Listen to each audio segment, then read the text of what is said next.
Gazette కానీ లేకపోతే affidavit కానీ ఏదన్నా ఈ డిపెండెంట్స్ ఆ పేర్లు ఈ పేరు ఆ పేరు ఒకటే అని చెప్పేసి కనుక పెడితే తప్పకుండా వాళ్ళకు ఉద్యోగం ఇస్తామని చెప్పేసి కూడా రాసుకోవడం జరిగింది. దీన్ని ఇప్పుడు కొంతమంది పక్కదారి పట్టిస్తా ఉన్నారు. ఇది సరైన పద్ధతి కాదు.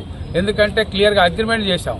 అగ్రిమెంట్ చేసి కూడా ఇప్పటికి 2 సంవత్సరాలు అవుతున్నా దాన్ని అమలు చేయకుండా తాత్సారం చేస్తా ఉన్నది ఈ యొక్క మేనేజ్మెంటే ఈ యొక్క తాత్సారానికి కారణం. కాబట్టి ఇప్పుడు మేనేజ్మెంట్ వెంటనే స్పందించి ఈ సర్క్యులర్ను అమలు చేయాలని చెప్పేసి ఎన్నికల ముందు కూడా మొన్న సింగరేణి ఎన్నికల ముందు కూడా మేము సిఐటిగా గత అనేక సార్లు ప్రతి పోరాటం సందర్భంగా కూడా ఈ యొక్క డిపెండెంట్ అంశాన్ని ఈ యొక్క మారు పేర్లను తప్పకుండా సవరణ చేయాలని చెప్పేసి వాళ్ళు అనేక ఇబ్బందులు పడతా ఉన్నారు.